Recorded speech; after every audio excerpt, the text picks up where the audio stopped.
আগামী নির্বাচন ঘিরে বিএনপির ঘোষণা করা ২৭২টি মনোনয়নকে কেন্দ্র করে শরিকদের মধ্যে তীব্র অসন্তোষ দেখা দিয়েছে।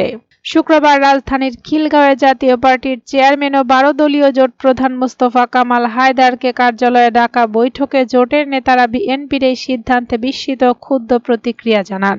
বৈঠকে শরিক দলের নেতাদের অভিযোগ, বিএনপির ভারপ্রাপ্ত চেয়ারম্যান তারেক রহমান শরিকদের সঙ্গে বৈঠকে নির্বাচন ও সরকার গঠনে যেসব দৃঢ় প্রতিশ্রুতি দিয়েছিলেন, ২৭২টি আসনে প্রার্থী ঘোষণার মাধ্যমে সেই প্রতিশ্রুতিরই বরখেলাপ হয়েছে।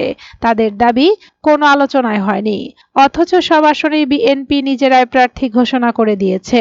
জোটের সমন্বয়ক ও বাংলাদেশ জাতীয় দলের চেয়ারম্যান সৈয়দ এহসানুল হুদা জানান, এ পরিস্থিতিতে সামনে কিভাবে এগোবে জোট, এ বিষয়ে স্পষ্ট অবস্থান জানাতে আগামী সোমবার ৮ ডিসেম্বর এক জরুরি সংবাদ সম্মেলন করবে ১২ দলীয় জোট। সংবাদ সম্মেলনের সময় ও স্থান শনিবার জানানো হবে বলেও তিনি জানান।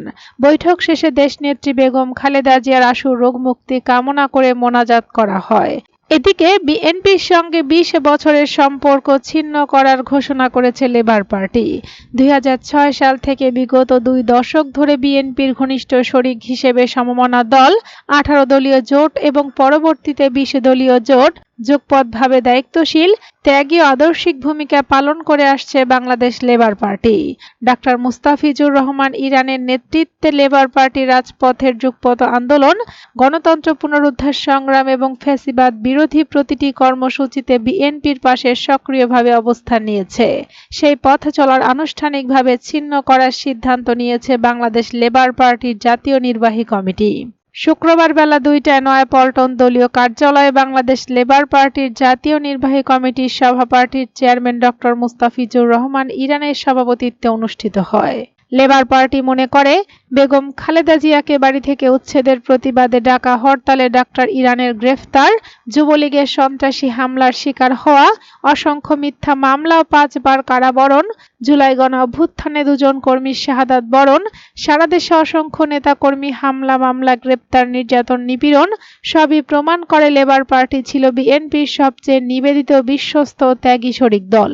কিন্তু দুঃখজনকভাবে বিএনপি দীর্ঘদিনের রাজনৈতিক ভ্রাতৃত্ব, যৌথ সংগ্রাম ও মিত্রতার সম্পর্ককে অবজ্ঞা করে শরিক দলের সাথে দেওয়া প্রতিশ্রুতি ভঙ্গ করে সমমনা দলগুলোকে মাইনাস করে এককভাবে ক্ষমতায় যাওয়ার স্বপ্ন দেখছে, যা রীতিমতো প্রতারণামূলক, অমর্যাদাকর ও বেইমানিপূর্ণ আচরণ। নেতৃবৃন্দ মনে করেন, আন্দোলন, নির্বাচন, সরকার গঠন একসঙ্গে করার প্রকাশ্য প্রতিশ্রুতি ভঙ্গ করে তারেক রহমান চিহ্নিত চাঁদাবাজ, হত্যা মামলার আসামি, দুর্নীতিবাজ, রাষ্ট্রীয় সম্পদ আত্মসাৎকারী ও বিতর্কিত ব্যক্তিদের মনোনয়ন দিয়েছেন। আমরা শুনেছি, বিএনপি টাকার বিনিময়ে অযোগ্য ফ্যাসিবাদী শক্তির দোসর এবং অনৈতিক ব্যক্তিদের মনোনয়ন দিয়ে হাজার কোটি টাকার মনোনয়ন বাণিজ্যে লিপ্ত হয়েছে। এমন কর্মকাণ্ড বিএনপির নৈতিক নেতৃত্বকে সম্পূর্ণভাবে প্রশ্নবিদ্ধ করেছে এবং তাদের রাজনৈতিক চরিত্রকে আরো দুর্বল করেছে।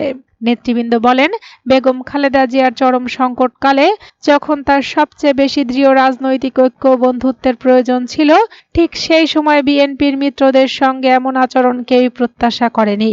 এ আচরণ রাজনৈতিক অমর্যাদা, অকৃতজ্ঞতার এক বেদনাদায়ক নজির হয়ে থাকবে। ইতপূর্বে আওয়ামী লীগ যখন জোট সুসংহত করেছে, বিএনপি তখন দীর্ঘদিনের মিত্র জামায়াতে ইসলামীকে মাইনাস করতে ২০ দলীয় জোটকে ভেঙে দিয়েছে।